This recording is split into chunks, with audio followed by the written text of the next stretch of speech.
Ladies and gentlemen, this is the main event. Fight fans worldwide, you've tuned into the number one undisputed boxing podcast today. This is the Boxing Breakdown.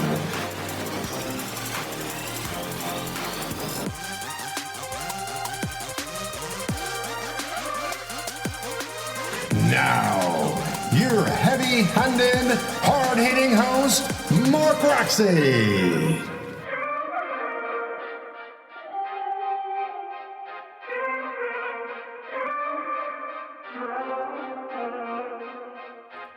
What's up, my friends?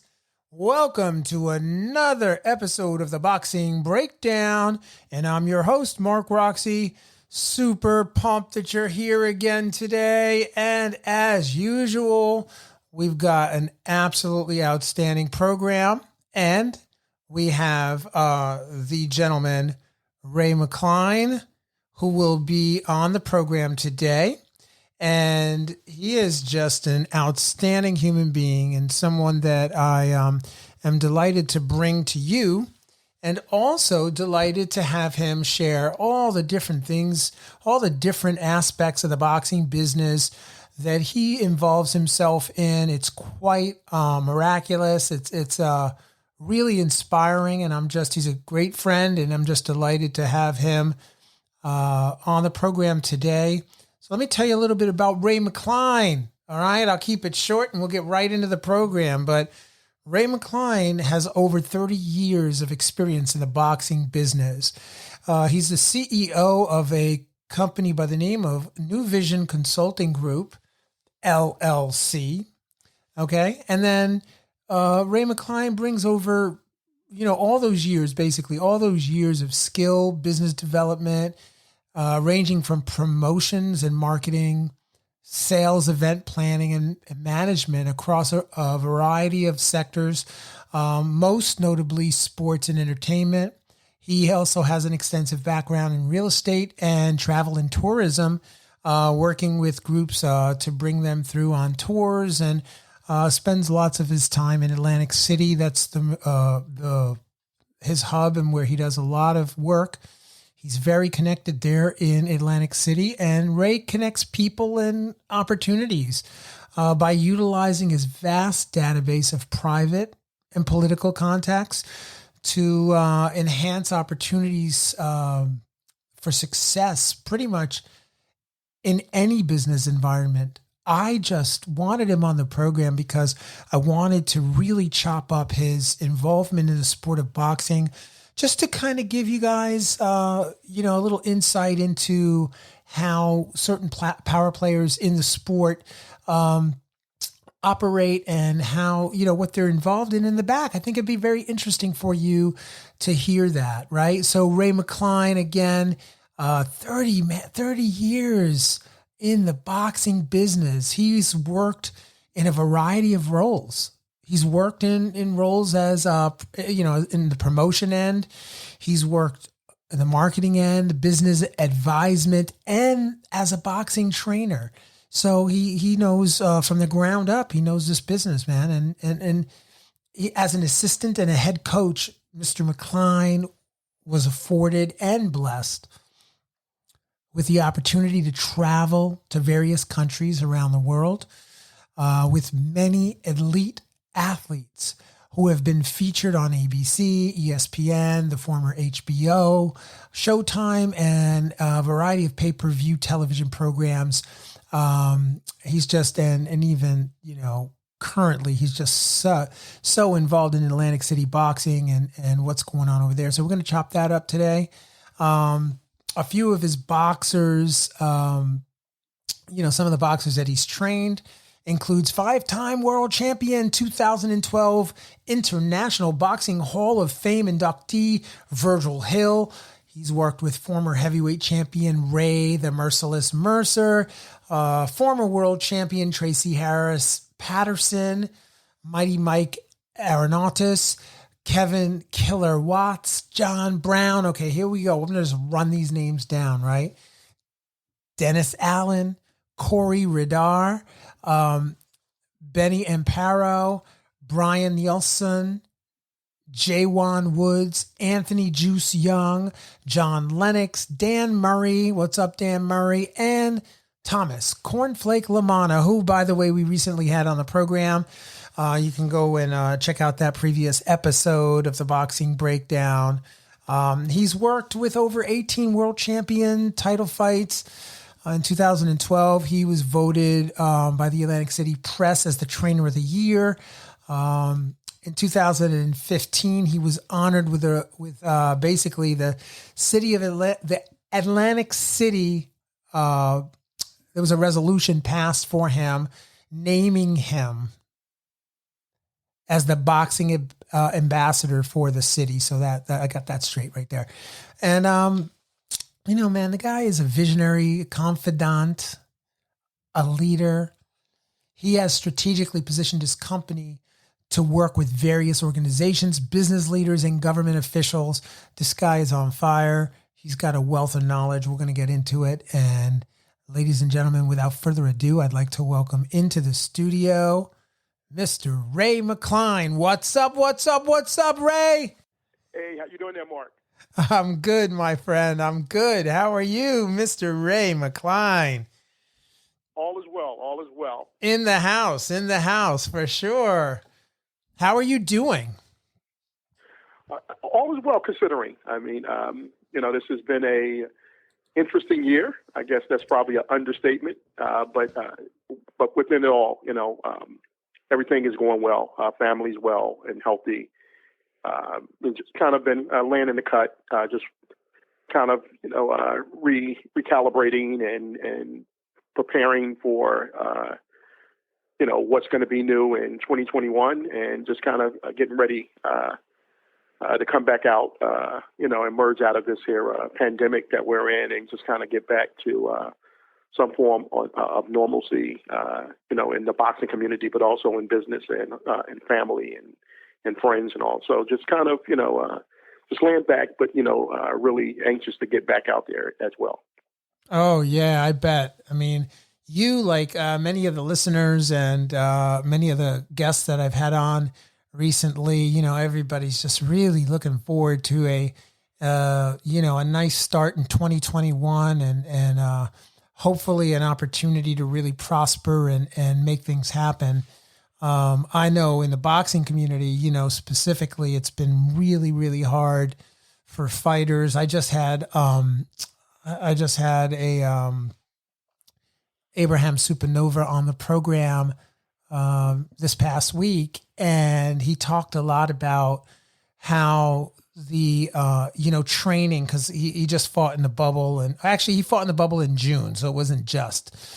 But he was talking about how difficult that process was and not being in the best condition. And the killer of athletes is any kind of athlete is layoff, just not, time down is not good for us. If, as athletes, it's just not a good look, So my heart goes out to all the boxers and, you may be knocked down, but you got to get up and keep going and not be taken out of the game. So, it's challenging I on so many different levels. I mean, I literally mean different levels. I mean, whether you're a promoter from a national, or international standpoint, from a regional level, from a local, club level, and then you think of all the fighters that are being affected by it, the matchmakers, the commissions, and then you think of the people that work around the business of boxing, whether it's photographers or ring girls or just everyone announcers that has some form of interest, announcers, timekeepers. I mean, just everyone is being affected and having to figure out how to position themselves. In this, some are getting calls, some aren't, to no fault of their own. But, we're all, we're going to make it out of it, and, we're fighters literally, and figuratively, and, we will, emerge out of this better, stronger, because this is a test, not just physically, but, mentally, emotionally, and spiritually, and I think we will, emerge out of this as a better, person, and also a better society. Oh yeah. Well, that's such a powerful, and positive, testament to what I hope happens. What I hope really can transpire in the next 6 months is that the boxing industry gets back and business gets back, and the fans get what they want, and I mean they are getting treated to some quite fantastic performances and productions. DAZN just did a Canelo just fought on the DAZN. The ESPN card last week was just lots to talk about that card. But there's been so much boxing going on, and it's just really it lets you know that where there's a will, there's a way, and fighters fight, man. And a lot of these like Top Rank, DAZN, even Showtime, PBC, everybody's been standing, man, making things happen to the best of their ability. And it's, hats off to everybody for making what we can make happen. And I really want to talk about that because when you there's so much to unpack with you. There's so many things that I left out of your introduction that I really want to unpack.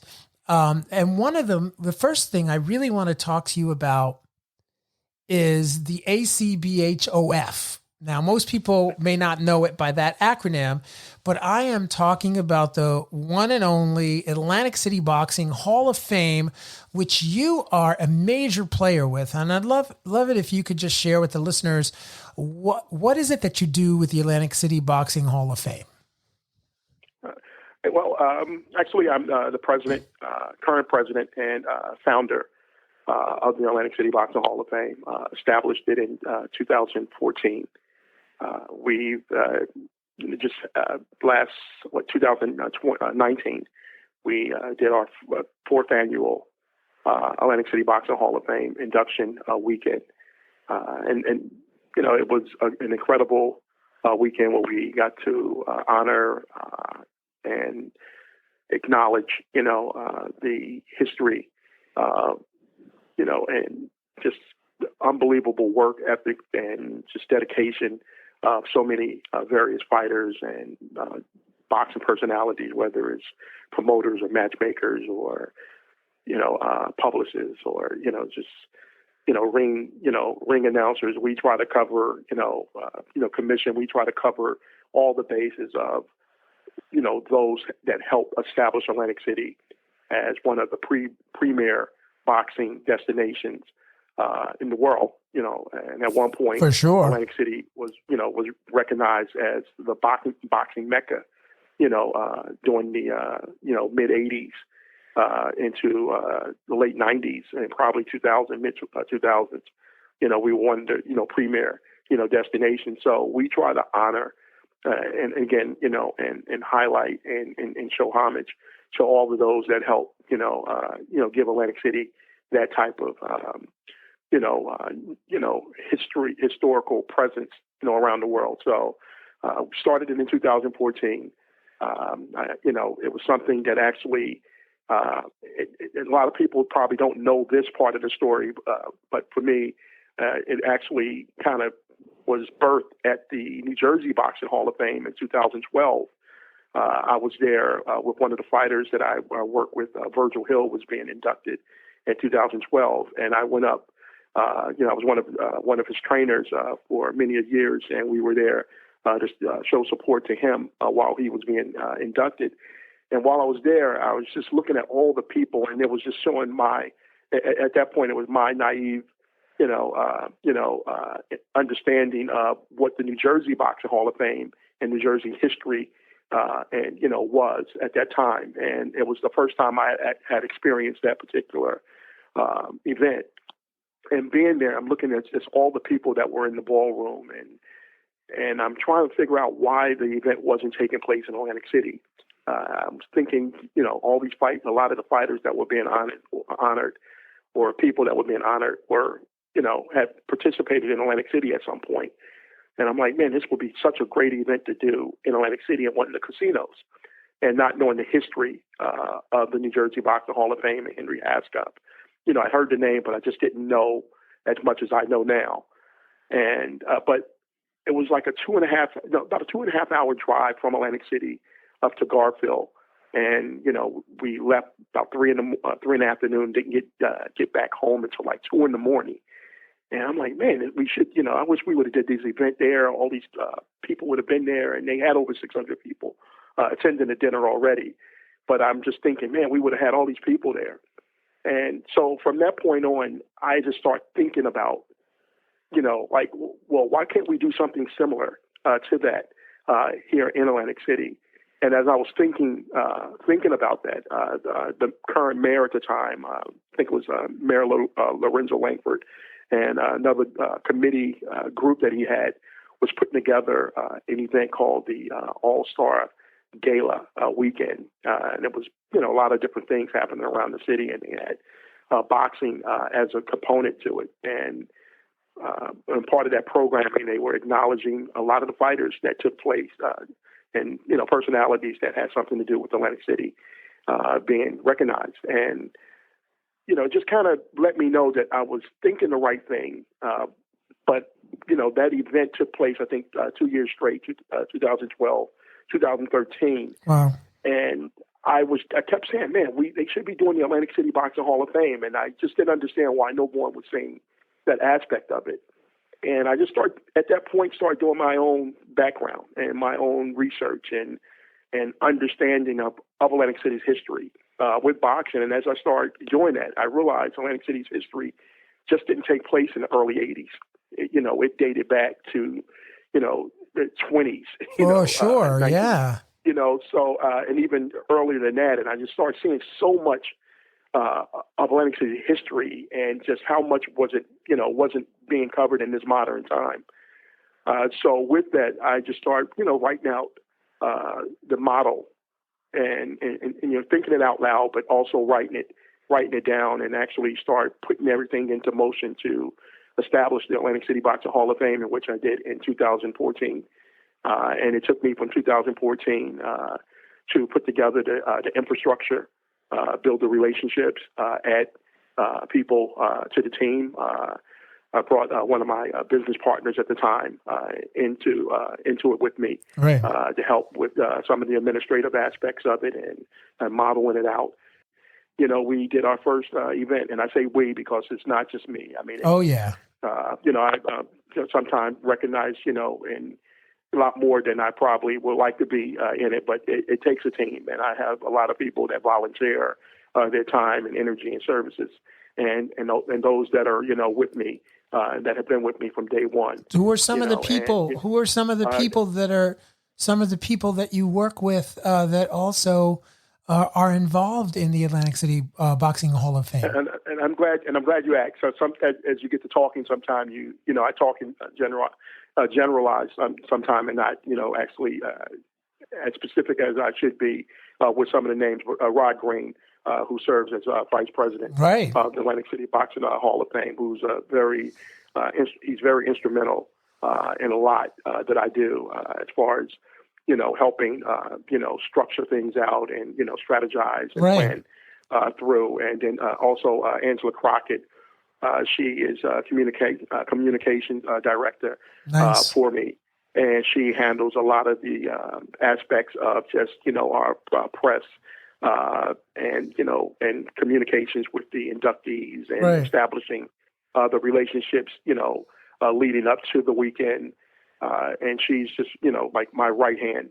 Also Steve Smoger, who's our general, who's everyone knows as one of the renowned boxing referees, but he's also retired judge, prosecutor, and he was the city solicitor, meaning the lawyer for the city of Atlantic City. So he is also our general counsel and legal for the Atlantic City Boxing Hall of Fame. Wow, that's fantastic.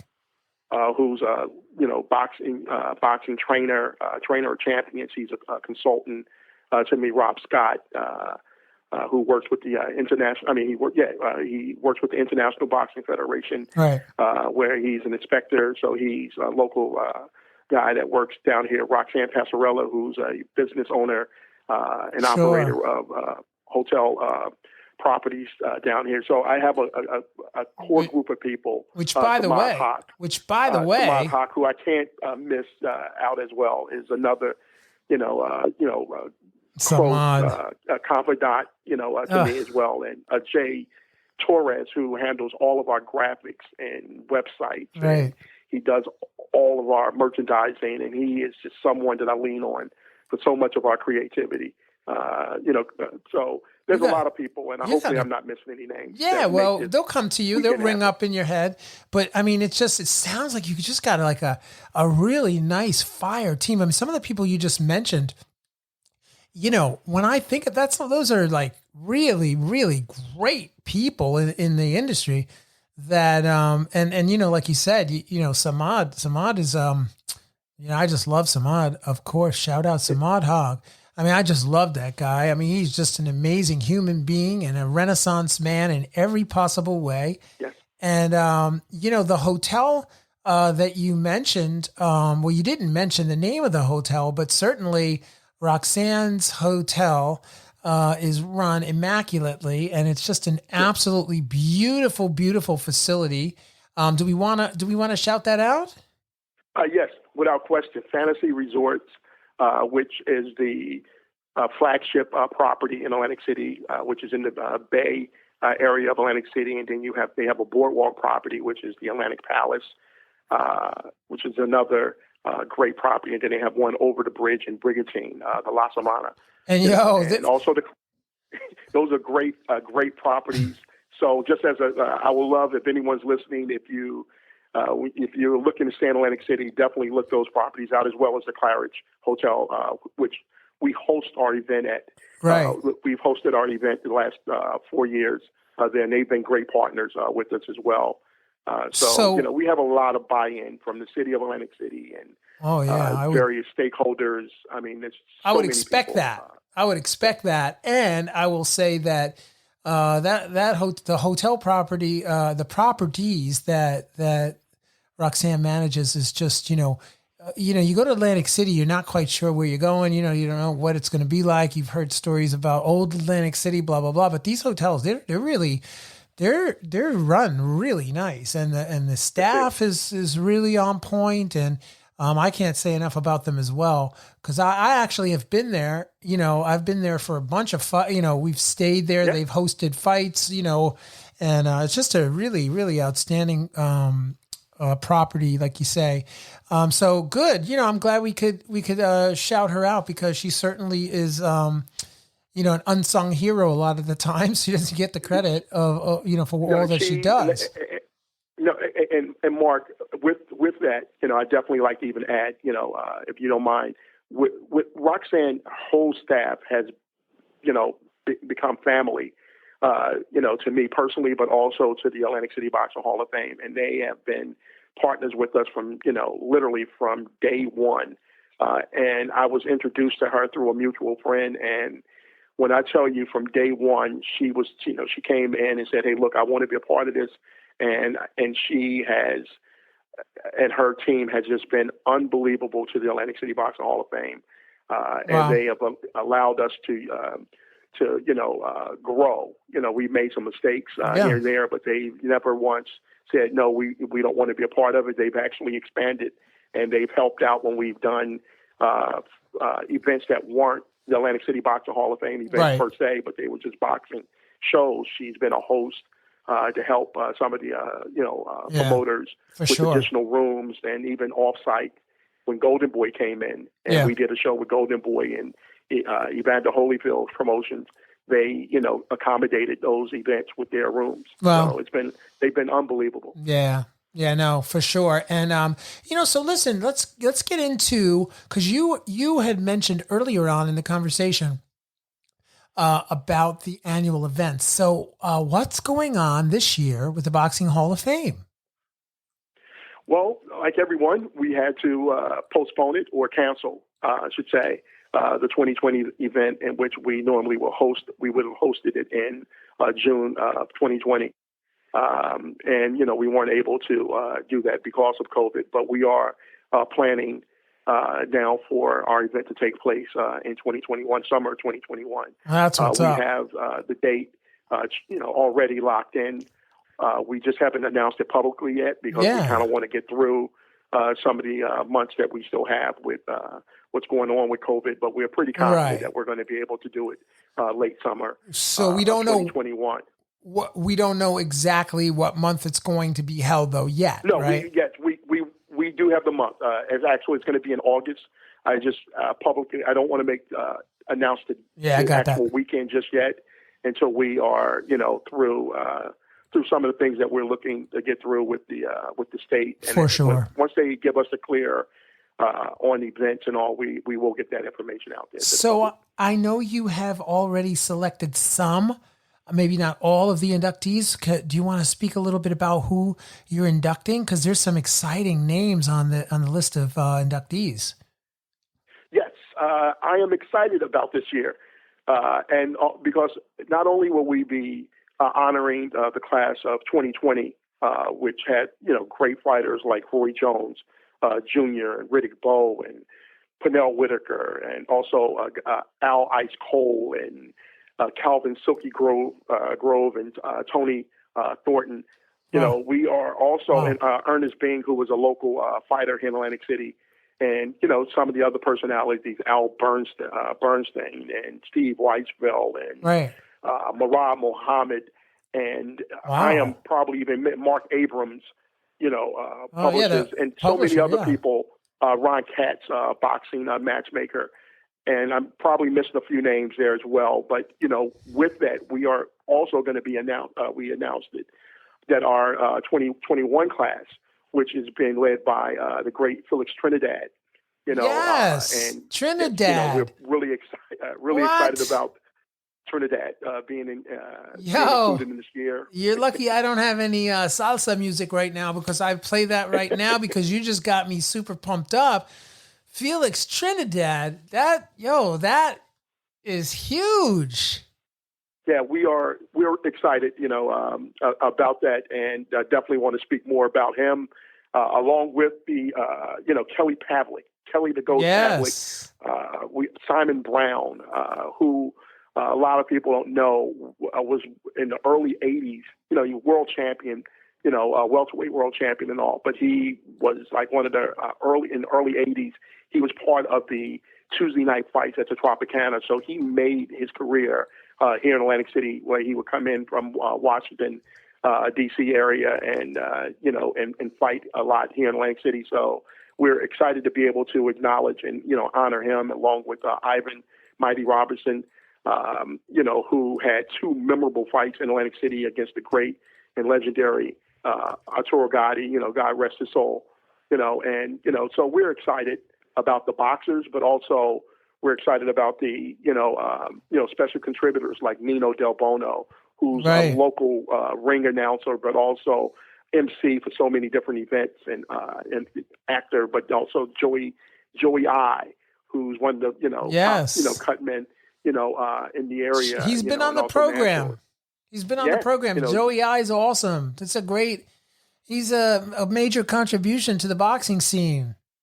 Yes, and Ed Keenan, who's a publicist and works with all the top, promotional companies, when the fights took place here in Atlantic City and also abroad, and Aaron Stowell, trainer as well, so, there's so many different people that we're going to be honoring over the next, for these last 2 years. And we're excited to be able to put this event on and honor all these great personalities and and warriors. Ivan Robinson didn't he fight Julio Cesar Chavez too? Yes, he did. Yeah, he fought Shane Mosley. I mean, when you look at his resume and the fights that he had, it's just incredible that these guys. Arturo Gatti, right? He fought Arturo Gatti. And you think, Angel Manfredi. I mean, he just fought so many great names, and we're excited again to be able to have these guys here, and be able to honor That's them while awesome. they're able to still, be with us. Yeah, man, for sure. And he had a pretty long career. His career started in 1992, and I think he retired in like 2008, right? Yes, he did. That's amazing, man. That's a great inductee, man, for sure. And he's a great guy, and all these guys are. I mean, you get a chance to speak, with them, one-on-one, and over the years, and you just realize, they're warriors, and they will give you, their blood, sweat, and tears. But at the end of the day, they're still human, and they just have great stories, but also they're great human beings, and we're honored to be able to honor them. So how can we find out more about the event, about the actual Atlantic City Boxing Hall of Fame, and how can we get tickets to it? How does that work? Well, you can, always follow our social media platforms, ACBHOF, which is the Atlantic City Boxing Hall of Fame, on, Facebook, YouTube, Twitter, Instagram, and our website, again, acbhof.com. Right. And, pretty much, once you go to any of those, our site or our platforms, you'll be able to gather, and garner all the information that we have that's going on. And, our site is pretty easy to navigate. Yeah. And, pretty much once you get on there, you can push any of the icons, and it takes you directly to whatever you're, taking on there. And they will give you all the information that you're looking for. Yeah. So you also have a consulting company, New Vision Consulting Group, LLC, right? That's your group. And so tell me a little bit about that. Because, I mean, I know about your consulting group, but for the listeners, like, just break that down for us so they understand the depth. I mean, we're going to get into a couple of other things as well, but specifically, what is New Vision Consulting? And obviously you're a principal in that company as well. Yep. Yeah. I started it in 2005. And I started it, I was in the mortgage business at the time, had just transitioned into the real estate and mortgage business. And it was something that I was involved in, obviously in my boxing career, as a trainer. And so some of the funds that I was making, or the money that I was making from that part of my career, I was investing into real estate, and also, so with Smart that, man. I had an interest. So I had an interest, and wanted to learn more about it. And there was a group of guys that I got involved with that had a mortgage company. They asked me to get involved with them. I learned, started out as a loan officer. And from that, probably 2 years in, I decided, what, I want to open my own office. And I did. I opened my own mortgage office or a branch. I was part of a company called Real Estate Mortgage Network, which was out of Bergen County, up in North Jersey. They were looking to expand to the Atlantic County area, and I was, they took a chance with me, and we opened the office in which I had to open up my own LLC, which was New Vision Consulting, and with that, it just started out as a holding space for me to be able to, when as I was acting as the branch manager, the profits from the loans and, after the loan officers and underwriters and everyone was taken care of from my office, that's where they were, paying me, back, my profits. Right. And it was more of just a holding company, not a actual consultant company. But as I started to grow in the business and understand there was other things that I was able to do within that space, New Vision Consulting started growing, and I became, a resource for, other, loan officers and, commercial mortgage opportunities and construction loans, and then it became, business advice, so I started, just kind of branching out into different areas. And one of the loan officers and also real estate agents that I had working for me was Asian, and he introduced me at the time to the Asian community on the real estate side, and I was doing some of their, I was doing a lot of their loans, which was small business owners, they were buying up a lot of the triplexes and duplexes in the Atlantic City area, and I was the person that was doing the loans for them. And with that, they started, calling me for other, business interests that they had in the Atlantic City area, and they introduced me to a whole different business model that I wasn't even thinking about, which was travel and tourism. Yes. And, I became a go-to for them for their booking. I was a booking agent for a company that was looking to expand their into the Atlantic City market, where they began to bring Asian travelers into Atlantic City for gaming, shopping, and in their hospitality needs. So I, built a relationship with Bally's Casino and the Taj Mahal at the time, Trump Taj Mahal. Sure. And it just kept, building. And from that, it became relationships into foreign direct investment, EB5 program. So it just kept growing into so many different things from one relationship. Right. And actually, it kind of expanded me to who I am now. And so New Vision Consulting has been operating since 2005, and it's connecting people with opportunity. And I've, worked that, from all the relationships that I've had from sports and entertainment all through. So I've learned how to monetize my relationships. That's clearly really what it really is. Clearly, you can clearly see that, you probably get up in the morning and don't go to bed until the morning. Well, sometimes. Yeah, that's what it's been like that. I mean, and sometimes it's slow. You'll hear me say but this. I've had to, it's true entrepreneurship. Yeah, and you'll hear me say this all the time. All the time I say, Ray. I mean, I say this all the time, right? That's what it means to be successful. That's what it means. That's what's up. That's how it works, To be, Ray, successful, that's what it looks like. We're busy all the time. It just doesn't end, And you have to keep reinventing yourself. I mean, and yes, then also sir. knowing what your strengths are, and and what your weaknesses are. Yeah. And in that, you fortify, yourself in a way that helps you, through the good times and through the lean times. For sure. I, learn to do that. So I've used all my resources, everything that I've learned in boxing, everything I've learned in real estate and mortgages. I've brought all that together, and it helped me learn to manage, relationships and manage people and manage, opportunities.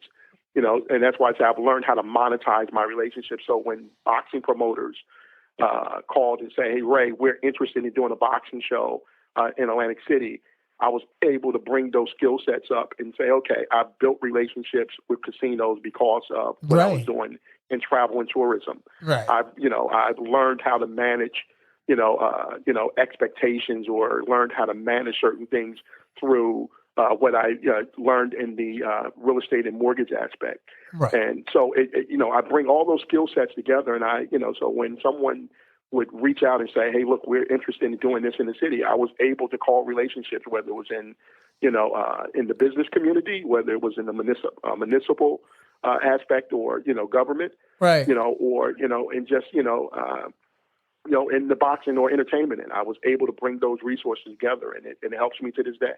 Wow. Yeah, man. And any boxer that gets involved in with you certainly can expect that you'd be monetizing what they're doing as well. And I just really appreciate that. And certainly a lot of fighters out there are they're in need of, quality management or advisory services. And that's what I do as well. But the fact is that you are the connect in Atlantic City, and it's beautiful to hear you talk about just your level of aggression and being successful, in AC and in everything that you get your hands on. And I wanted to actually ask you, I've been wanting to ask you this forever. And I haven't, and I'm going to ask you now. Let's talk a little bit about Ray. Let's talk a little bit about the fighter that you managed, Ray, the Merciless. Well, I was hoping you were going to say it. Ray, the Merciless Mercer. Merciless Ray Mercer. I wasn't Ray's manager. I was actually one of his trainers. Nice. Okay. And actually, just if you don't mind, I'll give you. I worked with Virgil Hill. I was one of his trainers. Mike Hall and Al Larcine was the head trainers and also co-trainers, and I was one of the co-trainers as well with Virgil from 1993 to his last fight that I worked was 2007 in Dresden, Germany.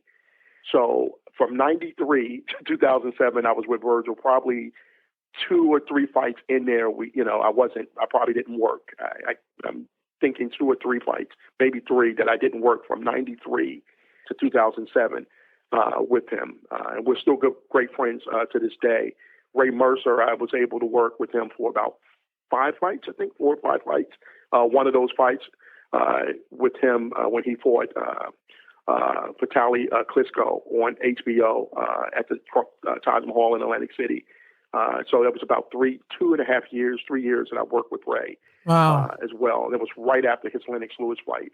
So I was a trainer with those guys, Mighty Mike Arnautis, who at the time was, I think, undefeated. Yeah.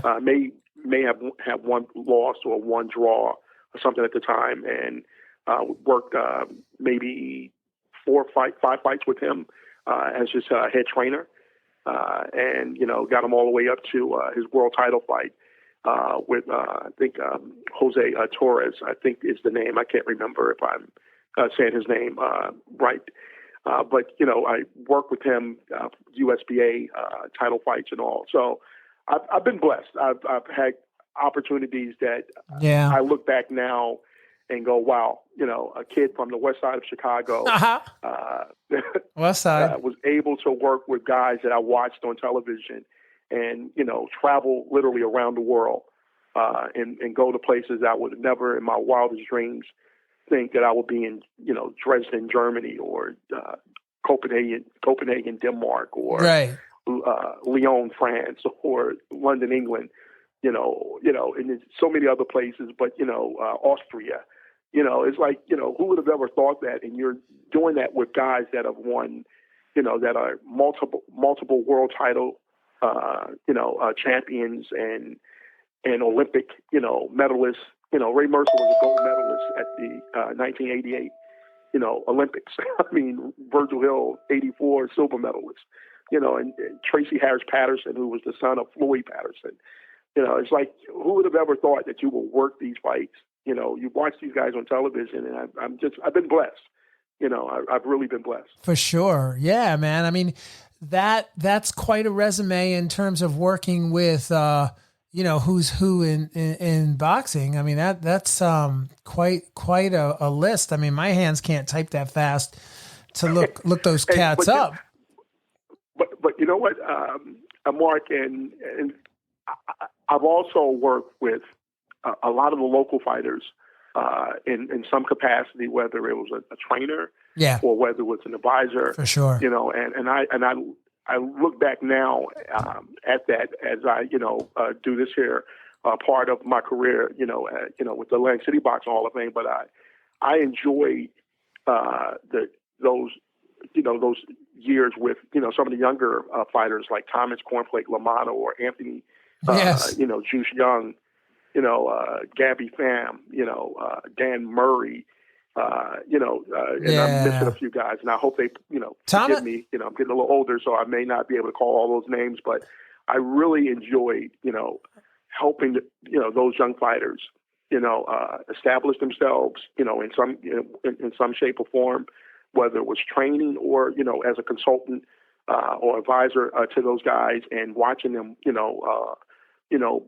bloom, and develop into who they are, right now, and it, I really, I thank those guys just as much as I thank, the so-called big names, because, those guys helped develop, Ray McCline as well. So my question that I've been wanting to ask you, right? Because I was looking at Ray the Merciless Mercer's record, man. He was putting people out. He was early on in his career, man. He just was laying cats out. And later on in his career, like really, I think his record is 36 wins and 7 losses. 26 of his wins came by way of KO, and 2 of his losses came by way of KO. So he was only knocked out twice. And the 2 fighters that he was knocked out by, I believe, was Klitschko and Shannon Briggs, right? Mm-hmm. And he had 1 draw too. Ray Mercer had 1 draw, but I was looking at his record, and then I went back and I looked at the fight that he had with Klitschko, and it wasn't a long fight. I think he just got caught with a shot early on in the first round. But I give you a little backstory to that fight. Actually, we were in Copenhagen, Denmark. We were over. I was working with Brian Nilsson. He was fighting Mike Tyson on Showtime. And we're over there, and Ray Mercer was sparring with Brian Nilsson, getting him ready for the Mike Tyson fight. And we were over for the fight that week. And Ray Mercer was actually in line to fight either Klitschko or Mike Tyson. So that's why he was on the card. But also, Klitschko, they were there at the fight. And Ray Mercer and Klitschko actually got into a argument, right after Ray Mercer won his fight on that undercard in Denmark. And, and after that, they had this kind of personal, thing at one another. So once the fight finally got announced, we actually we went up to Trump Plaza in New York. The escalators that Donald Trump came down to announce his presidential election was the same lobby, same escalators that we went up and came down on. And the press conference was held in that lobby. Donald Trump was there to announce the fight. And Ray Mercer and Klitschko got into like a little shoving match. And it was real personal for those guys. Ray trained super hard for the fight, but Klitschko was something special. He was a big, strong, athletic guy, and he was just starting to come into his own at that time. He had a few hiccups that we thought we can, kind of capitalize on with some of his previous fights where, he didn't always perform at his best in the middle rounds, but he realized the toughness that Ray Mercer had and what he was going to bring to the table, and he prepared himself, for a hard fight with Ray Mercer, and the fact that he trained the way that he needed to allowed him to, execute at a high level. And, Mercer knew, he wasn't, the fighter that he was a few years prior to that, but he definitely understood, it was a change of the guards, and it was ushering in that modern heavyweight, where these guys were giants, giants. And that was just, it was a little too much, at that point to add Mercer at that older age. Well, and Mercer was only 6'1". Yeah. So it wasn't like he was 6'7" or 6'8" or whatever, 7'2", whatever. What's Klitschko? Klitschko was like 6'8", right? And Mercer, he was 6. I think he was 6'7", but he was just athletic, just extraordinary, athlete. And Mercer's a tough guy. He's endured a lot, in and out of the ring, and he was game. But it was just a little too much to ask at that point, to have him summon up everything that he needed to be able to compete with literally a boxing giant, at that time. Well, with the reach that he had too, Mercer was, guarded up. He was walking forward. He was sticking the jab out, which, by the way, the jab alone could knock you out if he hit you with it. Yeah. But, he's walking Klitschko down. Klitschko steps to the outside, throws the check hook, and just, check hook, and just, man, you can see the amount of, it's probably like getting hit with a cinder block, like just boom. And when it happened so fast. I remember you're in the, you as a corner person, you're the angle that you're, on, and you're looking, and everyone's shouting instructions and, yelling, you have fans, Right. screaming in your corner. And I just remember that image when he threw that shot and the effect that it had on Ray. And you can just see that, boy, that was a little different. I've seen him get hit, in fights before. I've seen him, get hit in the gym, and he's able to endure. Yeah, for sure. Withstand. But it was just, a different. It was level up. Shot at that point. It was a level up. Well, you could see how heavy Klitschko's hands are, and it was his jab hand, his power side, which was up in the front. Power, man. Just it was a great fight. I felt like,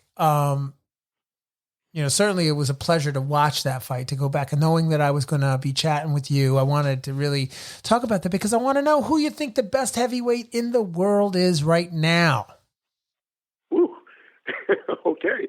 That's a hard one. I mean, because I think on any given day, I think these guys can beat one another, and that's been proven, by the fact that, Joshua's lost.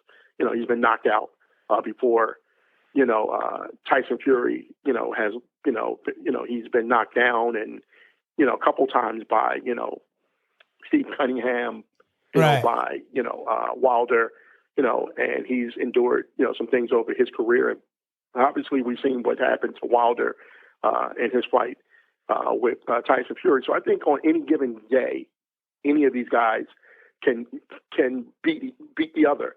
But I think right now, even though Joshua holds all the belts, I think Tyson Fury is kind of, positioned himself as the top heavyweight, personality-wise, but also size. I mean, he's huge. Yeah, he is. I don't think he doesn't have all the belts. He does not have the WBC, Ray. I think Tyson Fury has the WBC, right? Yeah, Tyson Fury has the WBC, right. But Joshua has the IBF, I think the WBA. And the WBO.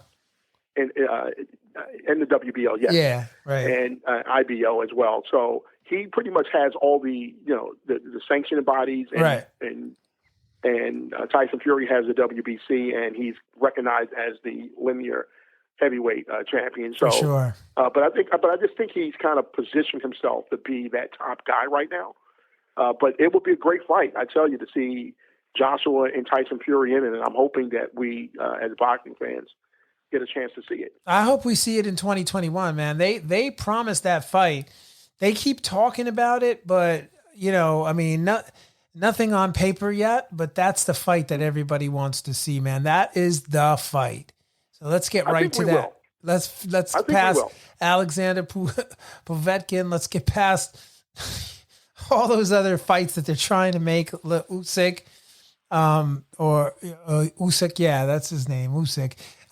Just get right to Anthony Joshua and Tyson Fury. Make it happen, guys. It's a great I agree. fight. As a boxing fan, that's what you want to see. You want to see the best fight the best. Yeah, the best fight the best. And when you have a undisputed heavyweight champion, it makes good for boxing. Everyone at that point, I think, all eyes at that point is on the sport. And I think it would just be great to have one heavyweight champion. And I think it would help all the other boxing champions at that to say, hey, look, let's fight one another. Right. If the champion of heavyweights can do it, we can do it. So hopefully we get more of that, coming up in this year. So I would talk boxing with you for 20 hours. Anybody that knows me knows I can just talk boxing all day long. It's just not nonstop, right? But my question here is, I know that you, there was an article that came out, PRN Newswire, shout out, that you are on the advisory board of the SparBar, which I actually have run a bunch of commercials for, because I got some other friends at SparBar that are, really, really great people, and I want to support SparBar. But I wonder if you could talk a little bit about your involvement in SparBar.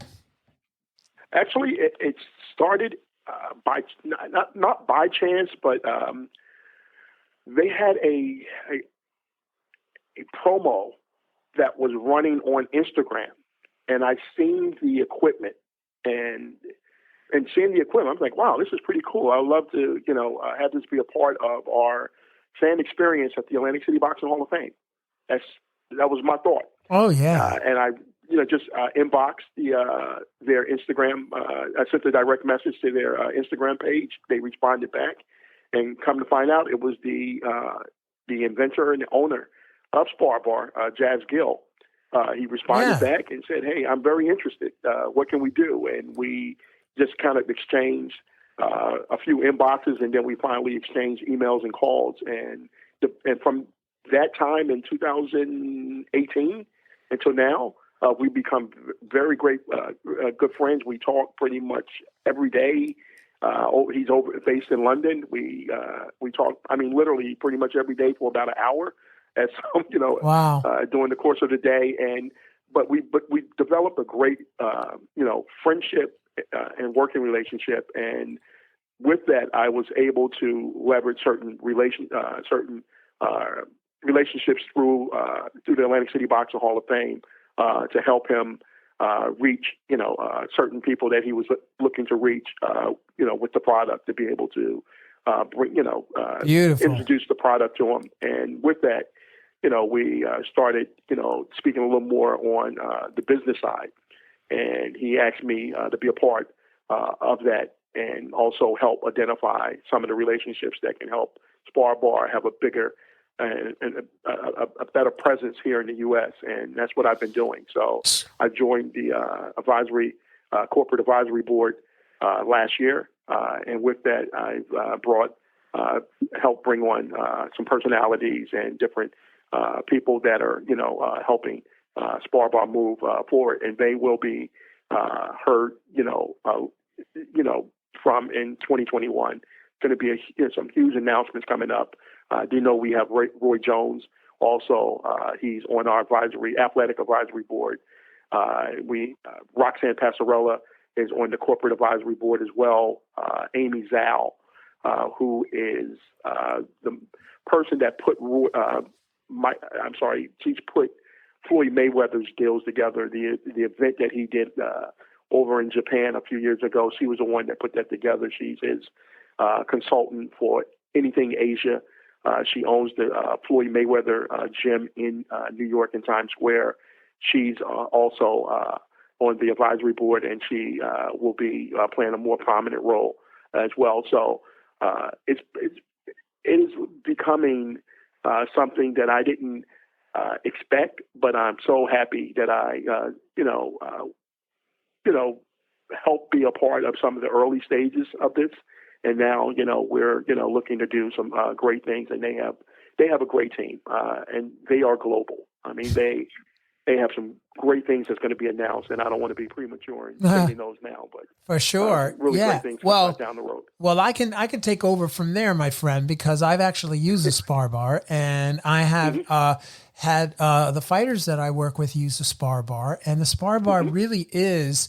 Without sounding like a commercial, because I ran a commercial for the SparBar, but the freaking thing is amazing. You know who could have used the SparBar, Ray? Do you know who could have used it? Yeah, who's that? Ray Mercer. If Ray Mercer had the SparBar when he fought Vladimir Klitschko, he would never have gone down on that shot, because the whole premise of the SparBar is this thing flips around, you hit it, you flip. The exercise and the workout that you get from the thing is outstanding, right? And you got to really use your legs. You got to come under it, your rhythm, your coordination, your timing, your distance. You're working all of it with the SparBar. And I understand that they have all kinds of, I saw a video on Instagram from Gleason's gym in Jersey Shore, and they've got a whole outfit of the SparBars in there. They run like a whole SparBar class. And I'm thinking to myself, yo, those guys are not going to, you better come up with a better plan for that team, because if you try to throw the check hook 2 through the hole, it's not going to work, because they're using a freaking SparBar. That thing is really, really good. And and it's a great, it's a great conditioning, machine, but also eye-hand coordination. Yeah. It just really helps, with defense as well. And then it teaches you how to relax under pressure. Yeah. And, shout out to Jackie Atkins at the Gleason Shore gym, because she's another person that I actually help bring on to SparBar as well. And she's going to be helping. She's going to be working with us on our digital, and subscription platform with SparBar master classes and, and just, the fitness component, like the virtual classes as well. So we're actually prepping that gym for one of the model, studio gyms that we're going to be having across the country. So you're going to not only see the SparBars that you see now, you're going to see the new batch of SparBars coming out, the additions that are going to be added to SparBar as well as all the other lines, speed bags, heavy bags, double end bags, the noodles. There's just mitts, gloves, headgear. You're going to see a full array of SparBar products coming out in 2021. So we're pretty excited. Wow. Yeah, that's amazing, man. Congratulations, because that, great company, great advisory board. I know the product is outstanding. I hope y'all, if you're listening in and you like boxing, man, grab yourself a SparBar. Where can we find that thing? Do you know where we can find it? I know. Yes. Yes, definitely. SparBar website. You can go on. Also, their social media platforms as well, mainly Instagram and Twitter. But if you go on to the SparBar.com, you would definitely see it, and you're going to see the likes of Kevin Hart. I think Jake Paul, who just fought on the Mike Tyson. Roy Jones undercard, is using it. Anthony Joshua, heavyweight champion, was using SparBar. And just so many other people. He needs an extra. That's a special order, man. That got to be a special order because the SparBar, I'm not sure if it goes up to 7 foot tall, but how? But we also have the wall units, so we're able, you're able to mount them onto the walls as well. But you're going to see the new additions to SparBar, and you're going to see the new variations of them as well. So definitely, we're excited to have that organic, see the product, organically catch hold the way that it is. Yeah. And champions like Joshua, using it and saying, hey, look, they're adding it to their regiment, of working out. Right. So a couple more questions, and just before we end our it's been a really great time talking to you, man. It's so much fun. Just chopping it up with you and really knowing what you're up to. And I hope all the listeners out there are enjoying hearing, just the boxing breakdown chat, man. What's up in boxing, right? And that's what I enjoy. Obviously, everyone sees, with me now, they see the Atlantic City Boxing Hall of Fame, but I'm a guy that loves boxing. I watch it like everyone else. It's not just the honoring of fighters today. I grew up in the gym. I grew up, in the trenches of club shows. And, I was one of the guys that cleaned the spit bucket out at the gym and helped mop the floor. I cut the grass at the gym. That's called an apprenticeship. That's called an apprenticeship is what that's called. And so I love talking boxing. I have a lot of great stories that I would love to tell. Right. So first of all, what's your favorite division in boxing? Welterweight. Well, you know what? I'm going to say lightweight right now because the junior lightweight and the lightweight division I think is spectacular with Teofimo Lopez and Shakur Stevenson and Gervonta Davis and Lomachenko and Devin Haney, right? And I'm missing a few guys that are probably in that division as well. I can help you out because that's I love the division too, man. You got Robert Easter in there, Luke Campbell, Ryan Garcia, Jorge Linares. You got, Felix Verdejo, who just lost lost against Masayoshi Nakatani. Yes. And that was a phenomenal fight. And phenomenal fight. I mean, unbelievable to see, the perseverance that, and that's when I was watching that fight. I felt bad for Hale, but, the fact that, that guy was getting pummeled, and just to see him endure and be able to maintain, a sense of, he's still applying pressure, and he was still landing short, effective shots, and finally was able to break, his opponent and get the win, get the knockout. I mean, that's, phenomenal, just unbelievable perseverance. Yeah, we know what that's like. That's not an easy feat. He's a true warrior.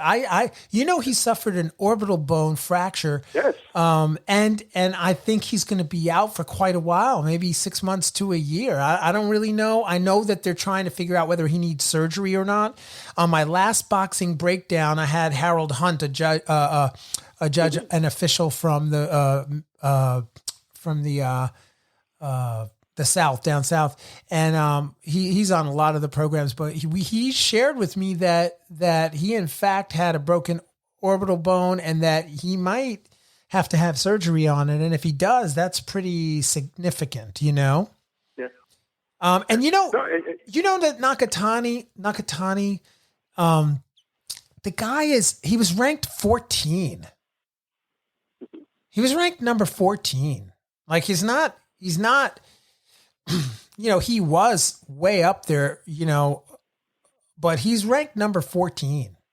Teofimo's, the linear champion. I don't think he has the WBO belt, but he has all the other belts. So that's amazing to me. And that's why those divisions, like that junior lightweight and lightweight division, and then you get up to the welterweight division, and even the middleweight, junior middle. I mean, like these divisions are very competitive. I mean, and you're looking at guys that we're going to be seeing hopefully some great fights if we can get through some of the political aspect of it with the promotional companies. Yeah, saying, hey, look, let's give the fans what they want. And hopefully, we will get over the next 3 years, some of the best fights that that money can buy. With some of these guys in these weight classes. So I would love to see Errol Spence and Crawford. I would love to see Crawford and Porter. I would love to see Thurman and Errol Spence. I mean, it's so many great fights out there. And then you start throwing some of the junior middleweight guys into and saying, hey, can some of these welterweights move up to 154 or 160? Canelo is talking, and Errol Spence are talking about fighting each other. It would be a great super fight. At the end of the day, it will be a great super fight seeing a guy like Canelo move from 154 up to 175 and come back down and fight again at 160 against the welterweight champion. I mean, those are throwbacks, so who wouldn't want to see that? Well, I don't think his team would want to see him go to 175. And I think he might be having second thoughts about that after his recent fight. So, I think he likes 168. I think there's a lot of good guys there. I think he's looking to call out guys down in the lower weight classes too, to come on up and visit him. But, just think though, he fought Kovalov, who was 175 pound, by heavyweight champion, and he stopped him. Not that he wants to campaign there, but that just shows you when you talk about pound for pound. Canelo literally has went from 54 to 175, or he's fought the 175 pound, light heavyweight champion. I mean, that says a lot about who that guy is. You know? No. You're 100% right.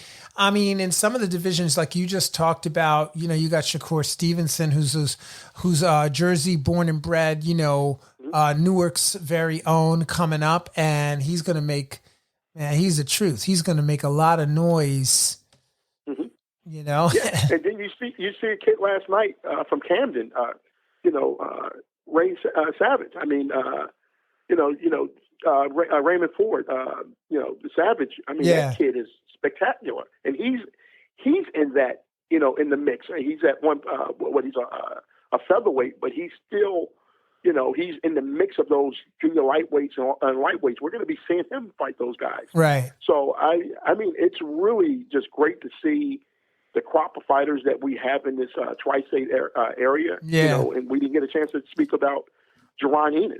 I mean, we're possibly looking at a future, welterweight champion. I mean, that guy, he's that good. Philly, He really shout is that out to good. the Philly boys, Philly fighters, one of a kind, rare breed. Amazing.